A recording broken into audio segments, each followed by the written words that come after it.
ဟုတ်ကဲ့အားလုံးပဲမင်္ဂလာပါမင်္ဂလာမနက်ခင်းလေးပါဗျ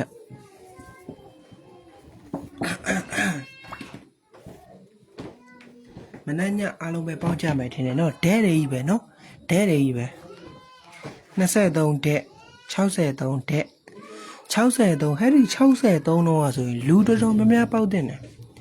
တန်းငယ်ဘာလို့လူတော်တော်များများပေါက်တင်လဲကိုဒီမကြီးမေးစရာရှိတယ်ဟဲ့ဒီ63တော့4ပိုင်6ပိုင်ကိုကင်ပြီးတော့69ပရိတ်အမာပရိတ်နဲ့ချုပ်ပေးတာ4ပိုင်6ပိုင်ကိုကင်ပြီးတော့69ပရိတ်အမာပရိတ်နဲ့ချုပ်ပေးတာ69ပရိတ်ကိုအမာပရိတ်နဲ့ချုပ်ပေးတာနော်ဘာပေးလဲ4နဲ့ဆိုရင်4နဲ့45ပေးတယ်6နဲ့ဆိုရင်63နဲ့60ပေးတယ်ဟဲ့ဒီ63မှာလူတော်တော်များပေါက်တင်တယ်ဒါပေမဲ့မပေါက်ကြဘူးနော်ပေါက်တဲ့သူနည်းပါလေမပေါက်တာလားနော်မပေါက်ချင်အောင်ဆောင်းတာလားတော့မသိဘူးနော်ပေါက်ကြီးလေးတွေအားလုံးမှန်းနိုင်ပါတယ်နော်ပေါက်ကြီးလေးတွေအားလုံးပဲမှန်းနိုင်ပါတယ်အားလုံးပဲမင်္ဂလာပါမရှင်ရသေးတဲ့အကူမောင်များအားလုံးပဲတယောက်တစ်ချက်ရှင်းပေးပါဟုတ်ပြီနော်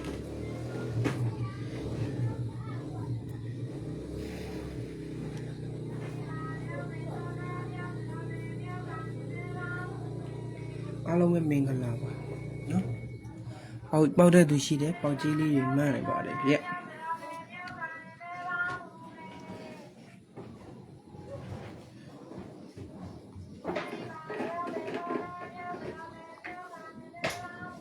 ကမရှယ်ရသေးတဲ့ကိုဒီမိုင်အားလုံးပဲတယောက်တစ်ချက်ရှယ်ပေးအောင်နော်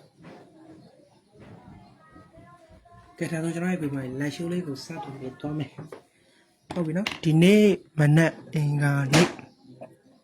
12 နာရီ10 မိနစ်ဈေးမှာအားလုံးပဲထပ်ပေါက်မယ်နော်ထပ်ပြီးတော့ပေါက်မယ်ကဲစတင်ပြီးသွားမယ်နော်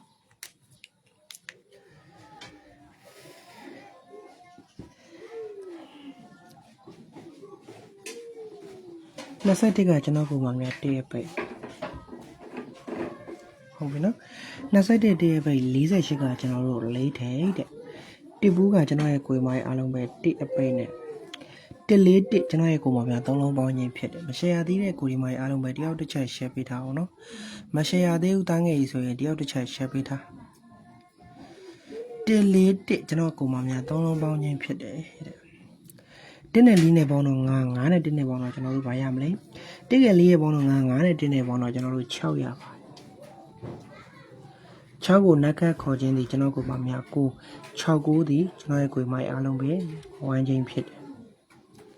ဟုတ်ပြီနော်69ဝန်းချင်းကို9ပိုင်နဲ့94ဆိုတော့3ပရိတ်ထွက်တယ်69ဝန်းချင်းကို9ပိုင်နဲ့94ဆိုတော့3ပရိတ်ဟုတ်ပြီနော်23ကကျွန်တော်ကိုမှများ3အပိတ်9ဘူးကကျွန်တော်တို့9ထိပ်94ကကျွန်တော်ကိုမှများအားလုံးပဲ4အပိတ်နဲ့တဲ့394ကျွန်တော်ကိုမှများ3လုံးပေါင်းခြင်းဖြစ်တယ်3နဲ့9နဲ့ပေါင်းတော့2နဲ့4နဲ့ပေါင်းတော့ကျွန်တော်တို့ဘာရမလဲ2က4ရဲ့ပေါင်းတော့6ရတယ်6ရဲ့နက်ခတ်ဒီ9 69ဒီက69ဝန်းချင်း69ဝန်းချင်းကို9ပိုင်နဲ့49ဆိုပြီးထွက်တယ်69ဝန်းချင်းကို9ပိုင်နဲ့49ဆိုပြီးထွက်တယ်တစ်ရှိဒီကကျွန်တော်ကိုမှများ8အပိတ်ဟုတ်ပြီနော်တစ်ဘူးကကျွန်တော်တို့တစ်ထိပ်84ကကျွန်တော်ရဲ့ကိုယ်မိုင်းအားလုံးပဲ4အပိတ်နဲ့8နဲ့1နဲ့ပေါင်းတော့9ပါ8က1ကပေါင်းတော့9နော်8နဲ့1နဲ့ပေါင်းတော့9နဲ့4နဲ့ပေါင်းတော့ကျွန်တော်တို့ဘာရမလဲ3ရတယ်တဲ့3ရဲ့နက်ခတ်ဒီ9 35ဒီ1ချင်းဖြစ်ပါတယ်ဟုတ်ပြီနော်35 1ချင်းကို3ပိုင်နဲ့23ဆိုပြီးထွက်တယ်ဟုတ်ပြီနော်ဒါဆိုယနေ့မနေ့ဆက်လိုင်းကြပါနော်လိုင်းရကြပါတယ်ကိုမများ69ဝန်းချင်းကို9ပိုင်နဲ့94 69ဝန်းချင်းကို9ပိုင်နဲ့49 35ဝန်းချင်းကိုကျွန်တော်ရဲ့ကိုယ်ပါ3ပိုင်နဲ့23ဆိုပြီးထွက်တယ်ဒါဆိုယနေ့မနေ့12 နာရီ10 မိနစ်မှာကိုဒီမအားလုံးပဲကြိုက်30ကျင်တဲ့ဝန်းချင်းပြောပြမယ်အဲ့ဒီဝန်းချင်းကတန်းငယ်ကြိုက်တယ်ဗျာနော်ဘာလို့လဲဆိုတော့ဟိုရှာလိုက်တိုင်းမှာအဲ့ဒီဝန်းချင်းတွေပဲတွေ့နေရပေါ့နော်အရှာလိုက်တိုင်းမှာအဲ့ဒီဝန်းချင်းတွေပဲကျွန်တော်ရဲ့ကိုယ်မှာတွေ့နေတယ်ဒါကြောင့်မလို့ကြိုက်ပါတယ်ဘာဝန်းချင်းလေးဖြစ်မှတစ်ချက်ရှိ94က4ရဲ့ပိတ်94က9ထိပ်63ကကျွန်တော်ကိုယ်မှာများအားလုံးပဲ3အပိတ်နဲ့493ကျွန်တော်ကိုယ်မှာများ3လုံးပေါင်းခြင်းဖြစ်တယ်တဲ့ 4နဲ့9နဲ့ပေါင်းတော့3ပါတဲ့4ရဲ့9ရဲ့ပေါင်းတော့3 3နဲ့3နဲ့ပေါင်းတော့ကျွန်တော်တို့ဘာရမလဲ4ရဲ့9ရဲ့ပေါင်းတော့3 3နဲ့3နဲ့ပေါင်းတော့ကျွန်တော်တို့6ရပါတယ်6ရဲ့နက်ခတ်တီကကျွန်တော်ရဲ့ကိုယ်မလေး9တဲ့6 9တီ1ချိန်ဖြစ်ပါတယ်ဟုတ်ပြီနော်6 9တီကကိုယ်မလေးအားလုံးပဲ1ချိန်ဖြစ်တယ်အားလုံးပဲ share ပေးအောင် viewer ရန်နေနေတယ်နော် viewer ကကျွန်တော်ရဲ့ကိုယ်မလေး90တောင်မပြည့်သေးဘူး viewer ရန်နေနေတယ်တယောက်တစ်ချက်တယောက်တစ်လက်ဝိုင်းအောင်ပြီးတော့ share ခြင်းဖြင့်ကူညီပေးထားဟုတ်ပြီနော် share လို့ရတဲ့ကိုယ်မလေးအားလုံးပဲ share ခြင်းဖြင့်ကူညီပေးထားဟုတ်ပြီနော်6 9 1ချိန်ကိုပေါထွက်မလဲပေါ့သူနဲ့တွဲရက်ပြီးဆင်းမဲ့တန်းငယ်အဲ့ဒီ1ချိန်လေးနဲ့တွဲရက်ပြီးဆင်းတဲ့အပီးပေါက်လေးကိုပြပေးပါဆိုဟုတ်ပြီနော်သူနဲ့တွဲရက်ပြီးဆင်းတဲ့အပီးပေါက်လေးကိုတစ်ချက်ပြပေးမယ်အားလုံးပဲလိုက်ကြည့်ပေးအားလုံးပဲကျွန်တော်ရဲ့ကိုကြီးမကြီးတွေအားလုံးပဲမင်္ဂလာပါတယောက်ရှယ်ရင်တယောက်တက်တယ်ဗျာနှစ်ယောက်ရှယ်ရင်နှစ်ယောက်တက်တယ်ကိုကြီးမကြီးအားလုံးပဲ share ခြင်းဖြင့်တော့ကိုကြီးပေးဟုတ်ပြီနော် viewer ရန်နေနေတယ်တယောက်ရှယ်ရင်တယောက်တက်တယ်နှစ်ယောက်ရှယ်ရင်နှစ်ယောက်တက်တယ်အားလုံးပဲတယောက်တစ်ချက်တယောက်တက်လဲဝိုင်းဝန်းပြီးတော့ share ခြင်းဖြင့်တော့ကိုကြီးပေးဟုတ်ပြီနော် share ခြင်းဖြင့်တော့ကျွန်တော်ရဲ့ကိုကြီးမကြီးအားလုံးပဲကိုကြီးပေးပါဟုတ်ပြီနော်23 63တော့ပေါက်ခဲ့တဲ့ကိုကြီးမကြီးအားလုံးရှိခဲ့ရင်လည်းပေါက်ကြီးလေးတွေတန်းငယ်ကြီးအကိုလေးတော့ဘယ်လောက်ဟုတ်ပေါက်တယ်ညီလေးတော့ဘယ်လောက်ဟုတ်ပေါက်တယ်ဆိုပြီးတော့မှတ်နိုင်ပါတယ်နော်6 9 1ချိန်သူနဲ့တွဲရပြီးစင်းတဲ့အပီးပေါက်ဆိုင်တစ်ချက်လိုက်ကြည့်အားလုံးပဲတယောက်တစ်ချက် share ခြင်းဖြင့်ကိုကြီးပေးနော် line လက်မနဲ့ viewer ရန်နေနေတယ်ဗျာ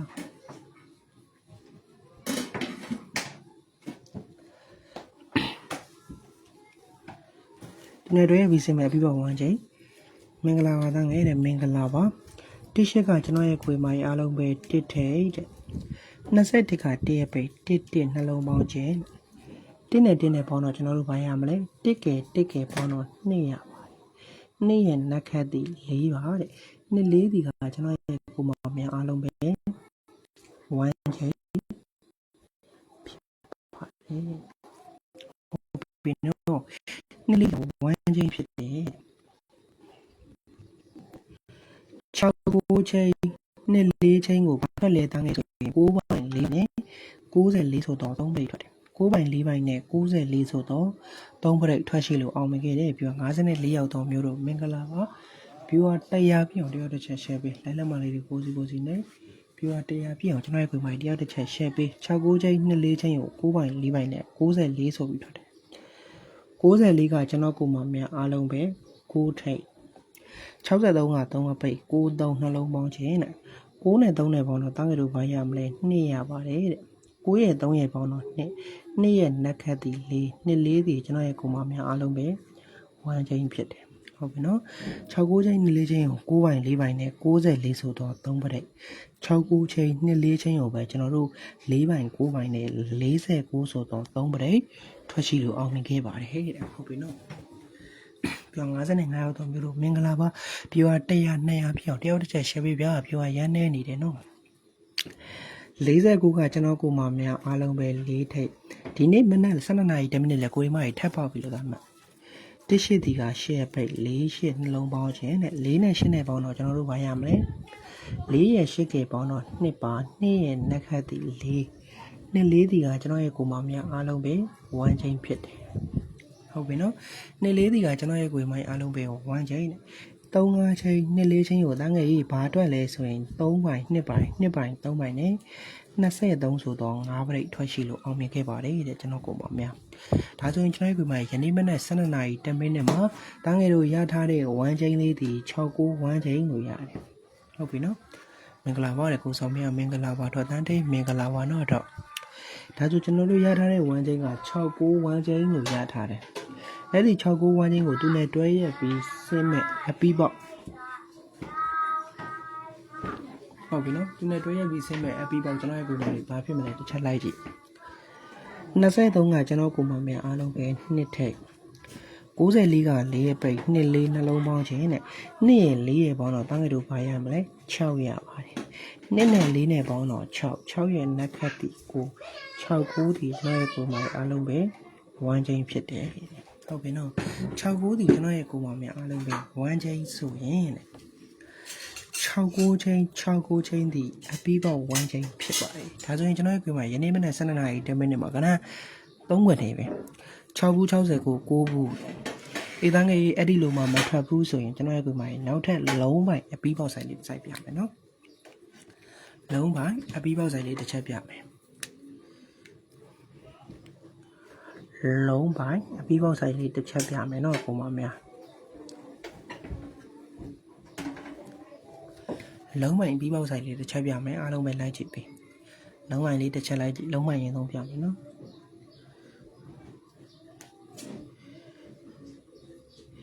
21ကကျွန်တော်ကိုမှများ1အပိတ်တစ်ဘူးကတစ်ထိတ်တစ်နှလုံးပေါင်းခြင်းနဲ့တစ်နဲ့ပေါင်းတော့ကျွန်တော်တို့ဘာရမလဲတစ်ကဲပေါင်းတော့2ပါတဲ့2ရဲ့နှက်ခတ်ဒီ4 2 4ဒီကျွန်တော်ကိုမှများအားလုံးပဲဘာဖြစ်လဲ1ချိန်နော်2ရဲ့နှက်ခတ်ဒီ4ဒီကလုံးပိုင်းလုံးကိုင်းခေါ်တာနော်တစ်နှလုံးပေါင်းခြင်း2ရဲ့နှက်ခတ်ဒီ4ဒီကလုံးပိုင်း4ပိုင်းကို94ဆိုပြီးထွက်တယ်4ပိုင်းကိုဘာထွက်လဲ94 63ကကျွန်တော်ကိုမှမအားလုံးပဲ3အပိတ်94က6ထိပ်3 9နှလုံးပေါင်းခြင်းနဲ့3နဲ့9နဲ့ပေါင်းတော့ကျွန်တော်တို့ဘာရမလဲ3ရဲ့9ရဲ့ပေါင်းတော့2ရဲ့နှက်ခတ်ဒီ4ဒီကလုံးပါ4ပိုင်းကို94 4ပိုင်းကို49တစ်ရှိဒီကကျွန်တော်ကိုမှမအားလုံးပဲ8အပိတ်84ကခွန်ထိပ်8ခွန်နှလုံးပေါင်းခြင်းနဲ့ရှင်းနဲ့ခွန်နဲ့ပေါင်းတော့ကျွန်တော်တို့ဘာရမလဲရှစ်ကဲခွန်ရဲ့ပေါင်းတော့9ရဲ့နှက်ခတ်ဒီ3ဒီကလုံးပိုင်း3ပိုင်းနဲ့23ဖြစ်တယ်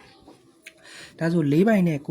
4ပိုင်းနဲ့49 3ပိုင်းနဲ့23ဆိုရင်ယနေ့မနက်12နာရီ10မိနစ်အတွက်လုံးပိုင်းကဘာဖြစ်မလဲအားလုံးပဲတစ်ချက်လိုက်ကြည့်နော်94ကကျွန်တော်ကိုမှများ4ရဲ့ပဲတဲ့63က6ထိပ်4 6နှလုံးပေါင်းခြင်း4နဲ့6နဲ့ပေါင်းတော့3ညပါတဲ့4ရဲ့6ကပေါင်းတော့3ညရဲ့နှက်ခတ်ဒီခွန်တဲ့ခွန်ဒီကကျွန်တော်ကိုမှများအားလုံးပဲလုံးပိုင်းဖြစ်တယ်ခွန်ဒီကကိုယ်မိုင်းအားလုံးဘာဖြစ်လဲလုံးပိုင်းခွန်ပိုင်းလို့ရတယ်ဟုတ်ပြီနော်ယနေ့မနက်7:00နာရီတမိနစ်အတွက်လုံးပိုင်းကတန်းငယ်ကြီးဘာပိုင်းလဲဆိုခွန်ပိုင်းလို့ရခွန်ပိုင်းလို့ပြတယ်နော်ကြာတာမကြာတာတော့မသိဘူးနော်ထွက်မှာမထွက်မှာတော့မသိဘူးဒါပေမဲ့လုံးမိုင်ရဲ့သူကစိုက်ရဆိုရင်တော့ခွန်ပိုင်းလို့ပြတယ်အဲ့ဒီလုံးမိုင်လေးနဲ့တွဲရက်ပြီးဆင်းမဲ့အပီးပေါက်အဲ့ဒီလုံးမိုင်လေးနဲ့တွဲရက်ပြီးဆင်းမဲ့အပီးပေါက်2ပေါ့နော်ဟုတ်ပြီနော်အပီးပေါက်လေးကိုတစ်ချက်ပြမယ်အားလုံးပဲတစ်ချက်လိုက်ပြွာရမ်းနေတယ်ဗျာနော်ငယ်မနက်တွေရောညဘက်တွေရောအားလုံးအောင်မြင်အောင်ကူညီပေးတဲ့ဆင်ပြေအောင်ကူညီပေးတယ်ကိုရီမိုက်ဘက်ကတယောက်တစ်ချက် share ခြင်းဖြင့်ကူညီပေးတဲ့သူတော်မတွေ့ဘူးနော် share လို့ရတဲ့ကိုရီမိုက်တယောက်တစ်ချက် share ခြင်းဖြင့်ကူညီပေးပါဦးဗျာနော်တဦးမြတ်တာတဦးစေတနာပေါ့နော် share လို့ရတဲ့ကိုရီမိုက် share ခြင်းဖြင့်ကူညီပေးပါဦးခဲဒါဆိုကျွန်တော်ရဲ့ကိုရီမိုက်အားလုံးပဲအဲ့ဒီလုံးမိုင်နဲ့တွဲရပြီးဆင်းမဲ့အပီးပေါက်လေးကိုတစ်ချက်ပြမယ်လိုက်ကြည့်ပေးဟုတ်ပြီနော်48က4ထိပ်တဲ့9ဘူးက9အပိတ်1ဘူးက1ထိပ်နဲ့491ကျွန်တော်ကိုမှများ3လုံးပေါင်းခြင်းတဲ့4နဲ့9နဲ့ပေါင်းတော့3ပါ4ရဲ့9ရဲ့ပေါင်းတော့3နဲ့1နဲ့ပေါင်းတော့ကျွန်တော်တို့ဘာရမလဲ3ရဲ့1ရဲ့ပေါင်းတော့ကျွန်တော်ကိုမှများ4ရတယ်4ရဲ့ပါဝါခေါ်ခြင်းဒီ9ဒီကျွန်တော်ကိုမှအားလုံးပဲ1ချင်းဖြစ်တယ်4 1ချင်း4ပိုင်းကို4ဘူးနဲ့94နှစ်ကွက်ပဲထိုး94ဆိုတော့3ပရိတ်ထွက်တယ်ဟုတ်ပြီနော်ကျွန်တော်ကိုမှာဗျာတစ်ချက်ကြည့်9ဘူးက9ထိပ်တဲ့1ဘူးက1အပိတ်94က9ထိပ်9တစ်ကို3လုံးပေါင်းခြင်းဖြစ်တယ်9ရဲ့1ကပေါင်းတော့3ညနဲ့9နဲ့ပေါင်းတော့ကျွန်တော်တို့ဘာရမလဲ9ရပါတယ်9ရဲ့ပါဝါဒီ4ပါ9 4ဒီ1ချင်းဖြစ်တယ်4ပိုင်း6 4ချင်းကိုငကနနှစ်ခွက်ပဲထိုးရမယ်4 9နဲ့4ဘူးနှစ်ခွက်ပဲထိုး49ဆိုတော့3ပရိတ်ထွက်တယ်ဟုတ်ပြီနော်တစ်ချက်ကြည့်1ဘူးကကျွန်တော်ရဲ့ကိုယ်မတွေ1ထိပ်94က4ရဲ့ပဲ84ကခွန်ထိုင်းနဲ့14ခွန်3လုံးပေါင်းခြင်းဖြစ်တယ်တဲ့ခွန်နဲ့4နဲ့ပေါင်းတော့1နဲ့1နဲ့ပေါင်းတော့ကျွန်တော်တို့ဘာရမလဲ2ရပါတယ်2ရဲ့ပါဝါဒီခွန်2ခွန်ဒီ1ချင်းဖြစ်ပါတယ်4ပိုင်း4 9ချင်းကို94ဆိုတော့3ပရိတ်ထွက်တယ်4ပိုင်း6 4ချင်းကို49ဆိုတော့3ပရိတ်ချက်တယ်3ပိုင်း2ခွန်ချင်းကို23နဲ့ခွန်3နှစ်ခွက်ပဲထိုး23ဆိုတော့5ပရိတ်ထွက်တယ်ဒါဆိုကျွန်တော်ကိုမများအားလုံးပဲယနေ့မနက်12နာရီ10မိနစ်မှာတန်းငယ်လို့ရထားတဲ့လုံးပိုင်းဒီခွန်ပိုင်းလို့ရထားတယ် အဲ့ဒီခွန်မိုင်နဲ့ကျွန်တော်ရဲ့ကိုမိုင်တွဲရက်ပြီးဆင်းမယ်အပီးပေါက်ပေါ့နော်လုံးမိုင်လေးနဲ့တွဲရက်ပြီးဆင်းတဲ့အပီးပေါက်ဝမ်းချင်းလေးပါဖြစ်မလဲကြည့်94က6ထိပ်ဟုတ်ပြီနော်84က4ရက်ပိတ်63ကကျွန်တော်တို့6ထိပ်နဲ့946သုံးလုံးပေါင်းရင်ဖြစ်တယ်တဲ့9နဲ့4နဲ့ပေါင်းတော့3ရက်6ကပေါင်းတော့ကျွန်တော်တို့ဘာရမလဲ3ရက်6ကပေါင်းတော့9ရတယ်9ရက်ပါဝါတီ4 94ဒီကကျွန်တော်ရဲ့ကိုမိုင်အားလုံးပဲဝမ်းချင်းဖြစ်ပါတယ်ဒါဆိုရင်ကျွန်တော်ရဲ့အကူမောင်များအားလုံးပဲเนาะကျွန်တော်တို့လုံးမိုင်အပြီးပေါက်မှာခွန်ပိုင်6လေးချင်းနေရတယ်ဒါကျွန်တော်ရဲ့ကိုမိုင်အားလုံးပဲခဏထုတ်ပေးမယ်အဲ့ငယ်မန်ပါမခေါ်ဘူးเนาะအဖွဲ့ဝင်ကြီးတောင်းခြင်းမရှိပါပေါက်ပေးသတ်မှတ်ခြင်းမရှိပါအားလုံးကိုစေတနာဖြင့်သာကူညီတယ်မနေ့ကဆိုရင်မနက်ကောเนาะ23ဆိုတဲ့မနက်ပိုင်းရောညနေပိုင်း63ဆိုတော့ခဏအောင်တန်းငယ်အောင်မြင်အောင်ကူညီပေးတယ်ယနေ့မနက်မှာလည်းကျွန်တော်ရဲ့ကိုမိုင်တွေထပ်ပေါက်မယ်ယနေ့မနက်12နာရီ10မိနစ်မှာလည်းကျွန်တော်ရဲ့ကိုမိုင်အားလုံးပဲထပ်ပေါက်မယ်လိုချင်တဲ့ကိုရီမတွေတန်းငယ်အော်နှက်ကွက်ပေးပါတယ်လိုချင်တဲ့ကိုမများဒီဖုန်းနံပါတ်ကိုလာရောက်ဟိုင်းပြီးတော့ယူပါပေါက်ရင်ကိုရီမတွေတထားသလောက်မဟုတ်ဖိုးလေးလွှဲပေးပါဟုတ်ပြီနော်ထပ်ပေါက်စီရမယ်ဗျာအားလုံးကိုအကူညီပေးမယ်ဟုတ်ပြီနော်66ခွန်293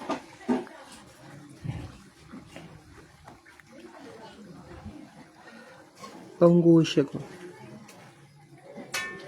အားလုံးပဲဟိုင်းပေးထားဟုတ်ပြီနော်66ကို293 398ကိုဟိုင်းအခုဟိုင်းနော်အခုဟိုင်းတော့ကျွန်တော်ကိုပါမယ်အခုဟိုင်းတန်းငယ်9နာရီခွဲတာနဲ့ပို့ပေးမယ်နော်အခုဟိုင်းမှာအော်နကွက်ကျွန်တော်ရဲ့ကိုယ်မကြီးလိုချင်တဲ့ကိုယ်မကြီးတန်းငယ်အကောင်းဆုံးကြိုးစားရတယ်မနေ့ကဆိုရင်မနက်ကညနေရောနော်တန်းငယ်အားလုံးအောင်မြင်မှုရအောင်ကိုညီပေးခဲ့ပါတယ်ယနေ့မနက်12နာရီ10မိနစ်မှာအော်နကွက်လိုချင်တဲ့ကိုယ်မများဒီဖုန်းနံပါတ်66ခွန်293 398ကိုအားလုံးပဲအခုဟိုင်းထားပါထပ်ပေါက်စီရမယ်ဗျာနော်ထပ်ပေါက်စီရမယ်ကကန်းထုတ်ပြီးမယ်နော်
ဟုတ်ပြီနော်ဒီကနန်းလေးတွေကိုထိုးထား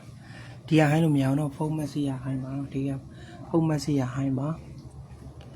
ဒီကနန်းတစ်ခွက်ချိန်တယ်ဗျာနော်88ဆိုရကနန်းတစ်ခွက်ဒါငယ်88ဘာလို့ကြိုက်လဲလို့မေးစရာရှိသေးတယ်88ကောင်းလို့ကြိုက်တာပေါ့နော်88ကောင်းလို့ကြိုက်တာပေါ့ဘာကြောင့်ဒါငယ်ကြိုက်ကောင်းလို့ကြိုက်လဲဆိုတော့ပင်တိုလေးတစ်ချက်ရှင်းပြနော်63 3ပါဝါ8တဲ့3ပါဝါ8 6ပါဝါ1နဲ့18ဆိုပြီးထွက်တယ်ဟုတ်ပြီနော်ကိုမများ3ပါဝါ8 6ပါဝါ1နဲ့18ဆိုပြီးထွက်တယ်တပင်ကျော်4ပါဝါ9 9ပါဝါ4နဲ့49ဆိုပြီးထွက်တယ်နားလည်လားမလဲနော်တပင်ကျော်3ပါဝါ8 6ပါဝါ1နဲ့18ဆိုပြီးထွက်တယ်တပင်ကျော်4ပါဝါ9 9ပါဝါ4နဲ့49ဆိုပြီးထွက်တယ်တပင်ကျော်3ပါဝါ8 2ပါဝါ9နဲ့88ဆိုပြီးထွက်တယ်ကြိုက်တယ်ပေါ့နော်3ပါဝါ8 2ပါဝါ9နဲ့88ဆိုပြီးကောင်းတယ်ဗရိတ်ကိုတစ်ချက်ကြည့်ဗရိတ်ကိုတစ်ချက်တက်ကြည့်ဗရိတ်ရှိသေးတယ်6ဗရိတ်ကို6ဗရိတ်ပြန်တယ်6ဗရိတ်ကို6ဗရိတ်ပြန်တယ်3ဗရိတ်ကို3ဗရိတ်ပြန်တယ်5ဗရိတ်ကို5ဗရိတ်ပဲပြန်မယ်ဆိုရင်3ပါဝါ8 2ပါဝါ9နဲ့88ဆိုတဲ့5ဗရိတ်လဲကောင်းတယ်ဒါကတော့လက်တွက်ဆိုင်ကလေးပေါ့နော်အကြိုက်တူရင်ယူတော့ 9ပရိတ်ကို9ပရိတ်ပြန်တယ်4ပရိတ်3ပရိတ်ကို3ပရိတ်ပြန်တယ်5ပရိတ်ကို5ပရိတ်ပြန်မယ်ဆိုရင်3ပါဝါ8 2ပါဝါ9နဲ့88ဆိုတဲ့ခဏတစ်ခွက်လေကောင်းတယ်အကြိုက်တူရင်ယူ3ပါယနေ့မနေ့12နာရီ10မိနစ်မှာလဲကိုရီမတွေထပ်ပေါက်စေရမယ်ဟုတ်ပြီနော်ထပ်ပေါက်စေရမယ်ဒီဖုန်းနံပါတ်66ခွန်293 398ကိုသာအခုဟိုင်းတာဟုတ်ပြီနော်မနေ့ကလိုပဲမနေ့ကညနေရောပေါက်စေရမယ်အခုသာဟိုင်းတာဟုတ်ပြီနော်ကျွန်တော်ကုန်ပါမယ်အားလုံးပဲဒီလောက်ပါပဲအားလုံးပဲဖမိုက်ပါကြံကောင်းကြပါစေနော်ခွန်မိုင်ရလည်းပြတ်ထားတယ်ဗျာနော်